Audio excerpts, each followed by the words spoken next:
one of the things that so many people do not realize with the concept of atheism is that if you deny the existence of a God and an ultimate judge, any sense of morality is non-existent, because who defines what morality is? The Lord God Almighty. Morality without a God is non-existent. And if you do not believe there is a God, you have no standard, no judge, there's no accountability. And that's why atheism again and again leads to just such stuff as this. That's the reason we're having so much trouble in schools and colleges and universities today. Basically goes back to the 1960s when the Supreme Court kicked God out of schools and kids began, or actually they had already been, being taught evolution, and that's what it leads to. Postmodernism. What's that? Postmodernism. Yeah. All right. Chapter 28 is where we are today. Now, you'll recall at the end of chapter 27, especially this last verse, we were reminded once again that Esau had married two Hittite women, that Rebekah, and apparently unknown to Esau, Isaac apparently wasn't too happy about the fact that Esau had married these women. We see throughout chapter 27 that Esau apparently is daddy's favorite, but I guess where we're led to, or to an understanding of as we get into chapter 28, is that even Isaac was not happy about the fact that Esau had married two Hittite women. And that sets up a lot of what we're about to see here. So verse 1 of chapter 28 says, "So Isaac called Jacob and blessed him and charged him and said to him, 'You shall not take a wife from the daughters of Canaan.'" Now, right there, notice this is the second time that Isaac has blessed Jacob. He's already given him the patriarchal blessing. Now he calls him in and blesses him again, which I can only imagine that Esau, who's already mad with his brother, probably definitely ready to kill him by this point. It seems a little strange that Isaac's blessing Jacob again after he's got to know by now that he's been tricked and that Jacob tricked him. He may not know that Rebekah was behind it, but he knows that he was tricked by Jacob. So why would he still have this affection for Jacob after knowing he was tricked into giving the blessing to Jacob that he intended to give to Esau? Is it just the overwhelming love of a father? Well, that may be it to some extent, but I think it's also to the fact that they were so, that this idea of the blessing was so ingrained in them that even if he were mad with Jacob, having blessed Jacob, he sees that as a prophecy that no matter what, Jacob is definitely in favor now with God Almighty. So I think Isaac looks at this as providence, that his opinion at this point, or however he might be mad at Jacob, is Jacob's now the chosen child. Jacob is now the chosen one. There must have been a reason why God allowed this to happen. Yes. Maybe.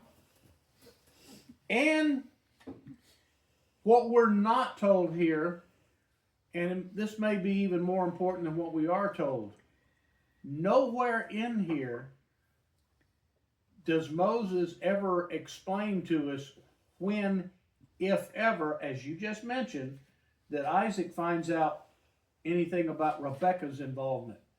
But knowing her family.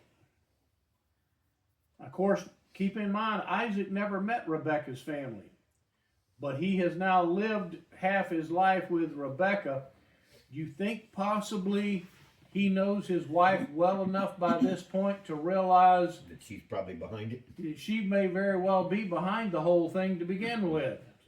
He knows that Jacob is her favorite. So, Exactly. I'm sure that was already apparent. But I guess the biggest thing that we get out of this whole thing is notice that even though Isaac is at this point, the family patriarch, because Abraham's dead and gone, Isaac is now the next in the patriarchal line as the chosen one. But who's the driving force behind everything going on? Rebekah. Yeah, exactly. Yep.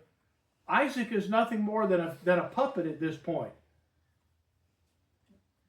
Everything we see in both chapter 27 and 28, Rebekah is the driving force behind it. She comes in now, gives Isaac oh my, woe is me. Esau has done gone and married those Hittite women. What will I do? If Jacob marries them, I just don't know if I can live any longer. So what, and what's the adage that everybody says about when mama's not happy? Ain't nobody happy. Ain't nobody happy. So what does Isaac do? Calls Jacob in. Jacob, you got to go find a wife somewhere else. Mama's not happy. But he tells Jacob, don't take a wife from the daughters of Canaan.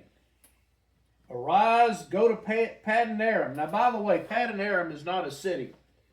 That is a region that today would be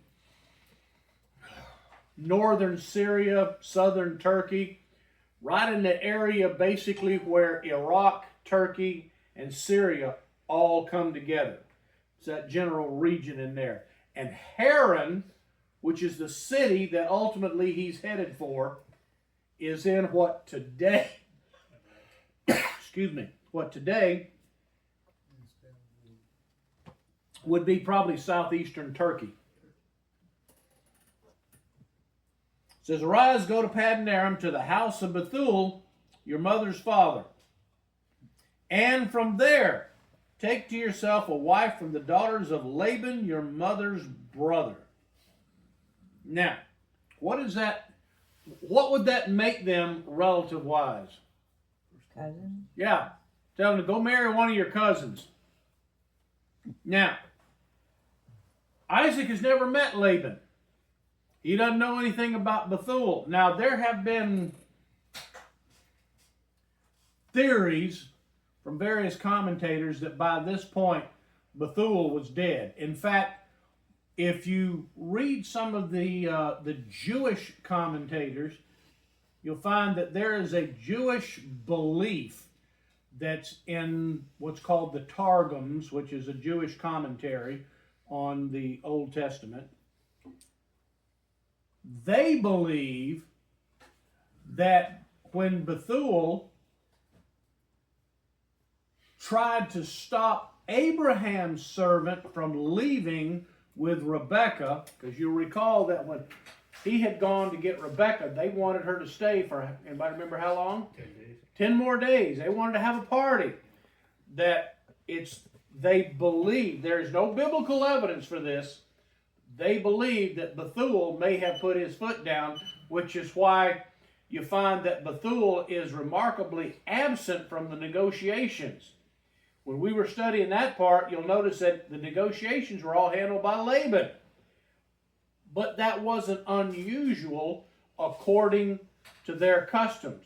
Quite frequently, the elder brother would be the one to handle the negotiation, and the father, the patriarch, would just basically sit back and like either yeah or no. I mean, that was it. It's like, I'm in agreement with that, or no, I'm not. Kind of kept him above the fray. But that's just custom. Biblically speaking, during the negotiations, we do know that Bethuel is not mentioned at all Anyway, a lot of the Jewish commentators believe that Bethuel tried to stop Rebekah from leaving and that he mysteriously died during the night. They believe that God struck him dead because he was interfering with God's plan. Now, is there any biblical evidence for that? None. But that's what you'll find if you look up any Jewish commentators on this whole issue. Now, I say that for this reason. Jewish rabbis believed that Bethuel was dead and gone and had been dead for some time by this point. However, notice what Jacob tells him, what Isaac tells Jacob. It says, go to the house of Bethuel, your mother's father. It doesn't say anything about Laban's house. It says Bethuel's house. Now, if Bethuel had been dead, keep in mind they lived at this point about 600 or 700 miles south of Haran. It's entirely possible he could be dead and they'd never know it.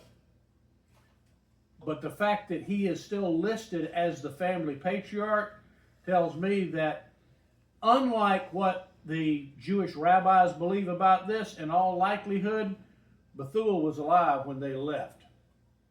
Or it wouldn't have been listed this way.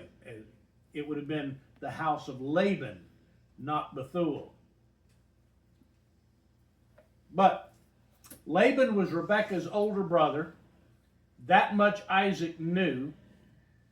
And says, go take one of the daughters of Laban, your mother's brother. Now, unless there had been some communication over the years by caravans coming through, of course they didn't have a mail system, but they might be able to send messages through caravans and what have you. How would Isaac even know Laban had any daughters at this point? Only when you get it. There's two things going on here. Either he's guessing and hoping Laban's got daughters, or there has been some communication that has gone on.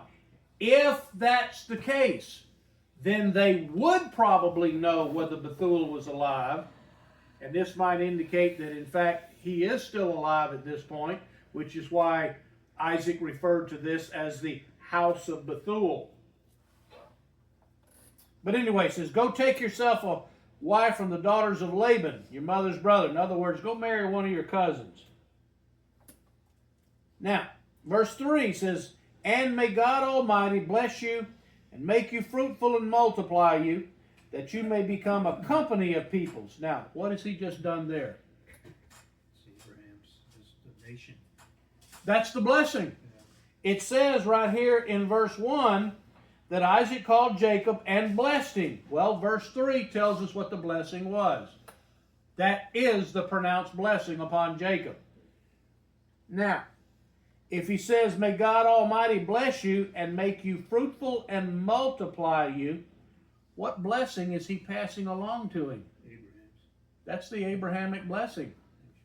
That you will be fruitful and multiply, and that your descendants will be as the sand of the seashore.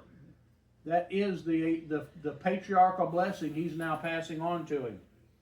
He said, may he also give you the blessing of Abraham to you and you to your descendants with you, that you may possess the land of your sojournings which God gave to Abraham. Now, we're not told the specifics of what he blessed him with when Jacob tricked him, but this here, verses 3 and 4, this is the patriarchal blessing at this point. Now, whether he's restating it or if this is in addition to what he already had, we don't know. But what is significant at this point is that from Isaac's perspective, who should have gotten the patriarchal blessing? Esau. But now Isaac has now declared it that Jacob is now the one to pass on the messianic line. The question for us is, Jacob got it by trickery. if this is the passing on of the messianic line itself, is God one to be manipulated that the messianic line would be passed on by someone who stole it? He manipulated it. He manipulated it. But what does this tell us from God's perspective? He allowed it to happen because that sometimes he things like that happen to get his will. That was God's plan to begin with. Absolutely. Now, just like Joseph, and what Jacob did was not God's will, it was not honesty, but God knew it was going to happen, and God used his trickery to accomplish what was his will to begin with. Just like with Joseph when he confronted his brothers and said, you meant it for evil, but God, had a different plan in this. God meant it for good, and used your evil plan to bring about his good. That's what we see going on here. But at this point, what do you think Jacob's relationship with God is at this point? Doesn't really say much. He really has one. As we'll see as we get into this, we probably won't get quite that far tonight. It's probably going to be our Sunday night study. But I will tell you this much. Jacob knows who God is. I mean, Isaac has, I have no doubt, probably passed on, who the God is that they worship. But just like a lot of our other children who have been taught, at this point in Jacob's life, does Jacob have a saving relationship with God? The likelihood, probably not. Personal relationship, knows Yeah. it, but not a personal one. Yeah, he's got head knowledge, but no personal spiritual relationship. Jacob is, as his name implies, Jacob's a thief at this point. Now, The rest of it. the reason this is important, who chose who in this whole situation? Jacob choose God, or did God choose Jacob? God chose Jacob. We need to keep in mind that our salvation, even though, at some point in our lives, we may make a decision to accept Christ, we need to be thankful that we have salvation not because we accepted Christ, but because who chose who first? He drew us to him. God chose us that we would be able to choose him.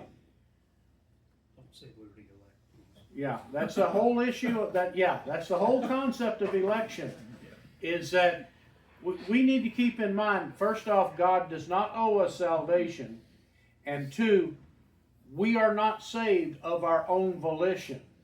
It is God who chose us. Now, I'm not sitting here as many Calvinists would and say that, God chooses some and rejects others. That would go against Scripture that clearly states that it's God's will that all would come to salvation. But the point is, none of us would have salvation if God had not first chosen us.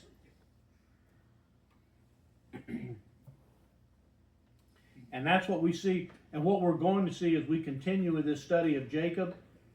Jacob is a trickster, he's a thief, he knows about God, but as we're going to see as we continue our study of chapter 28,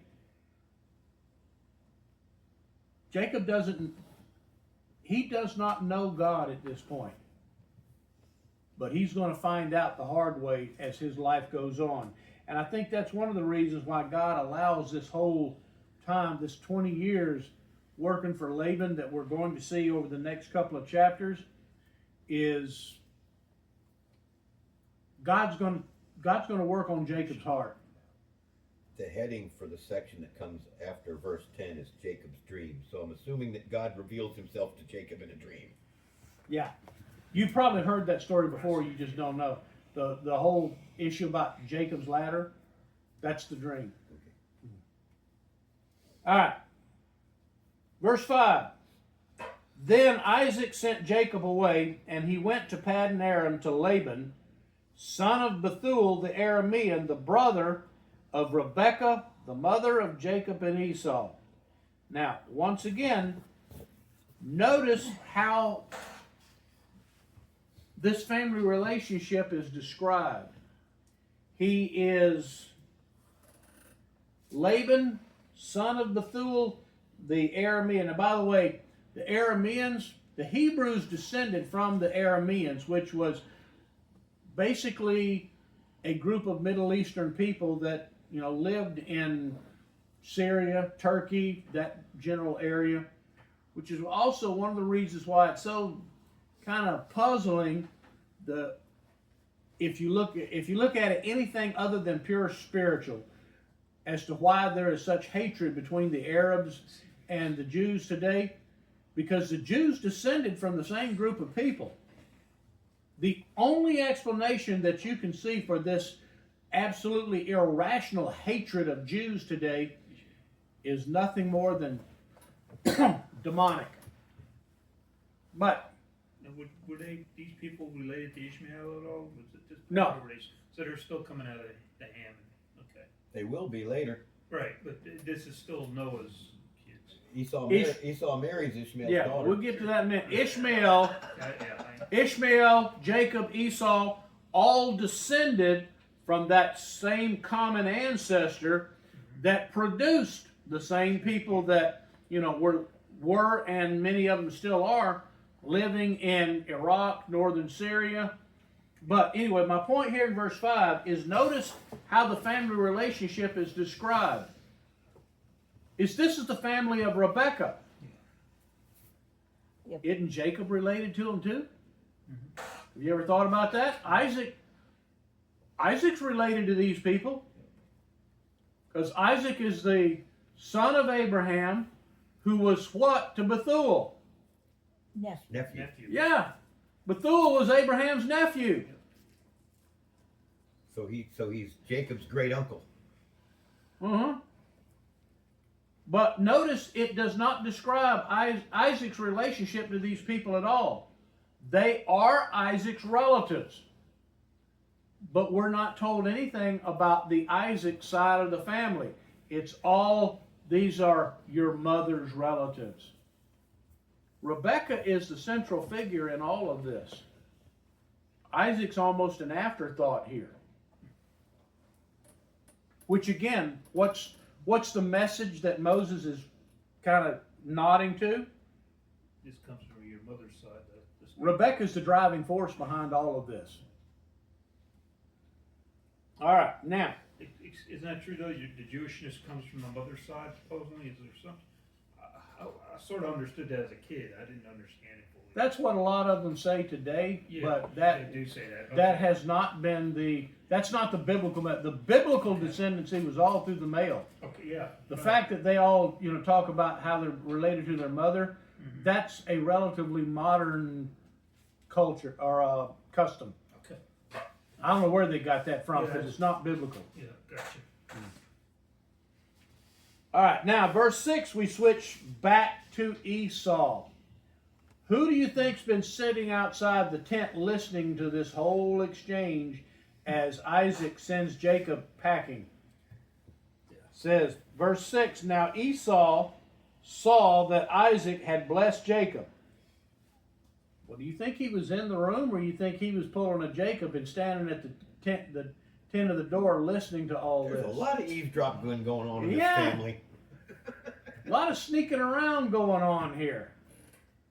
Tents have really thin walls. Yeah. Yeah, they do. Doesn't take much. But I guess Esau, I guess what I'm getting at with Esau is Esau's finally starting to wise up. Esau, up until this point, has been immature, basically flies off the handle at just about anything, doesn't use any common sense. He allows his brother to take advantage of him at every point. Esau's finally wising up and realizing that I got to start paying attention to what's going on in the family. Because mama's stabbing me in the back. I may be daddy's favorite, but now even daddy's, giving the blessing to Jacob, and even apparently daddy's not mad, or is even mad about the fact that I went and married the Hittite girls. So anyway, verse 6 says, Esau saw that Isaac had blessed Jacob and sent him away to Paddan Aram, but notice what it says, to take to himself a wife from there. And that when he blessed him, he charged him, saying, you shall not take a wife from the daughters of Canaan. And what had Esau done? Taking the wife from the He daughters had of 2 Canaan. wives from the daughters of Canaan. So do you think Esau's thinking, wow, no wonder mama's not happy with me. And now apparently daddy's mad too. Verse 7, and that Jacob had obeyed his father and his mother, and had gone to Paddan Aram. So Esau saw that the daughters of Canaan displeased his father Isaac.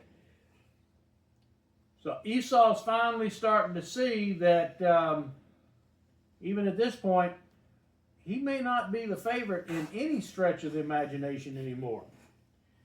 Verse 9, this is where Ishmael comes back into the picture.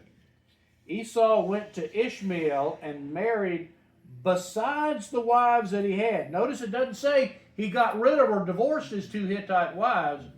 He's now adding a third one. Mahalath, the daughter of Ishmael, Abraham's son, the sister of Nebaioth.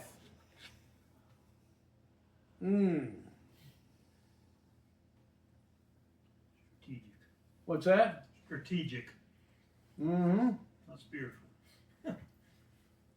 But again, notice that there's no indication, as you just mentioned, no spiritual issue going on in here. The only motive we see here for him going and seeking out Ishmael, and basically, and by the way, you got to wonder how much that cost him. Because you don't just go to somebody and say, I want to marry your daughter. Yeah. You had to buy her. So, goes to Ishmael, who's essentially his uncle, and says, I want to marry my... And of course, now notice this. Who did Isaac tell Jacob to marry? What's the relationship? Cousin. Who is Mahalath in relationship to Esau? Cousin. His cousin. One's cousin on Rebekah's side. Now we're going to marry a cousin on Isaac's side. But again, at this point, it's all about the Aramean women. Going back to there, because even though Mahalath is his cousin, who did Ishmael marry? Women from Canaan. So you still got that Canaanite blood mixed in there. Even though he's going and marrying one of his cousins on daddy's side, the aunt, Aunt Mrs. Ishmael is a Canaanite. So, by the way, this is not the last we'll hear of Esau's wives. They get brought up again in the next couple of chapters. But all Esau does in this whole thing is keep digging himself deeper and deeper. He's trying to get in the good graces of his dad in hopes of getting a blessing out of the deal. Because, what other motivation could there be for him to take a third wife? And clearly he knows at this point his parents are not happy about the Hittite women. He overhears this conversation and thinks, if I go marry one of my cousins on dad's side, maybe I can get a blessing out of this deal. But what does he do with the Hittite women? Still holds on. Notice again, it does not say he divorced them, it says in addition to.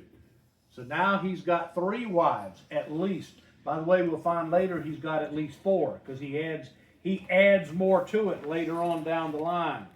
Glutton for punishment. Yeah. So this isn't gonna relieve his mother's distress over his Hittite wives, because they're still there. They're still there.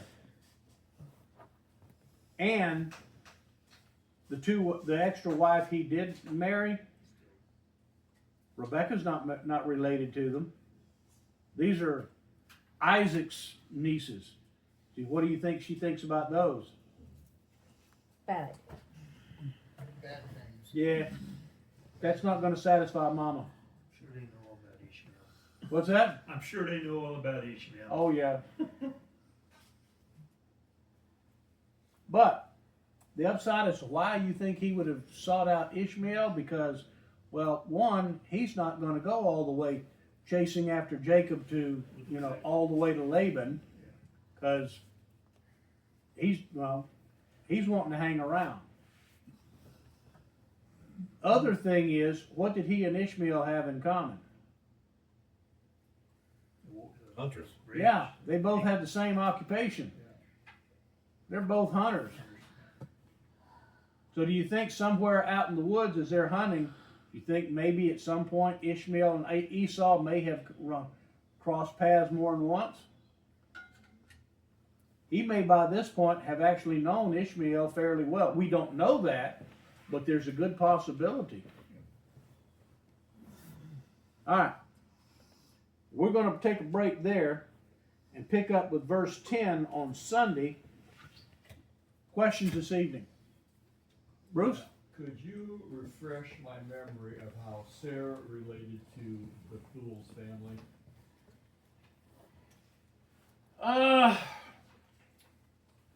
Who Sa- related? Sarah. Sarah. Abraham's wife.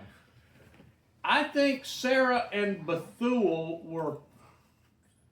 I think Bethuel was probably a nephew, because you recall Sarah was Abraham's half sister. Yeah. Both children of Nahor, and Abraham's brother, who also would have been Sarah, another one of Sarah's half brothers, was I can't think of his name, but anyway, Terah had Abraham, Nahor, and there was another brother that died, and that was Lot's dad. The other brother was the father of Bethuel, who then had Laban and Rebekah. So Sarah would have been Abraham's half-sister, and both of them would have if there is such a relationship, a half nephew, if you will, to Bethuel. Bethuel would have been the nephew, because he would have been the son of the other brother. Do I need to write it? Would it be easier to see it? No, I'm just thinking that, you have the promise that God gives to Abraham. And that's like vocalized, but there also seems to be something on Sarah's side, that somehow or other she was included in this plan of God, because it goes through kind of like her family side up until Jacob here. And that it was figured Abraham's son was not the firstborn, but was actually the firstborn of Sarah. Also keep in mind that when Abraham was told by God, I want you to head westward, and I'll let you know later where you're going to settle. Because he told him, said, to a land you've never been to, and I'll reveal it to you later. Abraham's father, Terah, I believe, was it Terah? Was that the grandfather? Terah was his father. Yeah, Terah. He was still alive at the time, and the entire family, including Abraham, Abraham's father, all went from there northwest from to Haran, which is a distance of 400 or 500 miles. They settled there for a while. Nobody really knows for sure why they stopped, but in view of the fact that that's where Terah died, the belief is probably that at that point Abraham's dad was just simply too elderly and sick to continue. He died and was buried there. All of the rest of the family stayed there, and that's when God then appeared to Abraham again, who by this point was in fact married to Sarai, and said, okay, now I want you to continue traveling. Leave the rest of your family and go southward into Canaan. My point in that is that there is a very high probability that God had appeared or spoken not just to Abraham, but to Terah and the entire family prior to Abraham's separating himself from the family. And if that's so, that would have included Sarah. I wanted to make a point as well that you said about, it seems that Abraham's blessing is spilling over to Sarah and her family. Well, when God defined what marriage is, that man and woman come together and become one flesh, that by blessing Abraham, he's also blessing Sarah. Well, that's a good theological point to look at. That's a possibility. And so her and her family would also be included in that blessing from that perspective. But I think at this point as well, I'm not disagreeing with that, but I do think there's a strong possibility that the entire family may have been guided by God, which would have included her even before they got married, for them to strike out from and that somewhere along the process is when Abraham married his half-sister, and that he waited in Haran until his dad died, and that God appeared to him again and said, now leave your father's family and go south to Canaan. So there's a good possibility that in those travelings that God actually appeared to Abraham twice. But the first time would have in fact included Sarah. And also, I think other evidence of that is, why did Abraham want his servant to go get a wife back from my relatives? Why not one of the locals? It wasn't because they were just dirty, nasty people. It's because my relatives worship the true God. These Canaanites are pagans. There's some belief among many rabbis and Hebrew scholars that they worshipped other gods. Well, the other people, in fact, Joshua says this later in the book of Joshua, that the people they came from did in fact worship other gods. But it does not say Abraham's family. It says the people and the families where they came from worshipped other gods. Which is why I think, again, there's strong evidence to indicate God apparently revealed himself to the whole family at some point. Otherwise, why did Abraham want his son to marry one of the relative girls? Because they were worshipers of the true God. And later on, Rebekah says, Jacob, go back and marry one of those. Because why? The Canaanite women were pagans. She knew her family worshiped the true God. Yeah, because I was taught that God took Abraham away from them because they were pagans, but that makes a lot more sense. However, when Jacob goes back and marries Rachel, He married Leah first out of trickery. Yeah, but when they leave, Rachel steals the household gods. So So at that point, they must have been getting further away from the worship of the true God, because he's not in household gods. Well, look at it this way, and this is my understanding of it. Who's the villain in the whole family? Laban is. How many of us, even in our own families, even though we worship the true God, how many of us have got family members that aren't Christians? The same is probably true of them. And I think that's where this came from. And while we see Laban as the villain in all this, Laban knew who the true God was, but did he have a relationship with him? Had he expressed faith in him? I don't think he did. But how would Rebecca know that? And later on, we see that works out just as you just mentioned. Rachel and Leah have both been exposed to their daddy Laban for, their early adulthood, and even if they knew who God was, probably had no relationship with him at this point. Not because God hadn't revealed himself to their ancestors, but because they had not been taught by Laban. But was Bruce's comment indicative of the possibility that even Abraham's extended family was beginning to slip into idolatry? Well, I think that's a given, because even there, look at the descendants of Lot. Lot knew who the true God was, but look what happened with his daughters. He spent so much time exposed to Sodom that his daughters, they didn't have a clue who God was, even though Lot did. And we know that for a fact because the Moabites and the Ammonites both were known as pagan people.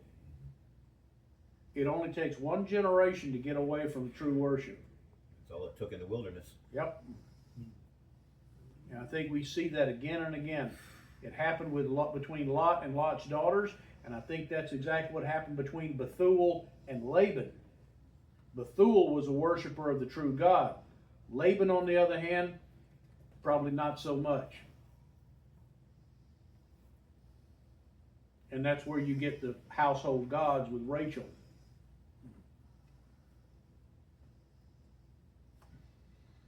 Later, God wanted them to wipe out the pagans so that they wouldn't be influenced by them and drawn toward the false gods. But at this point in time, they're basically embedded amongst all the pagans. So, which is why God told them to wipe them out. Yeah.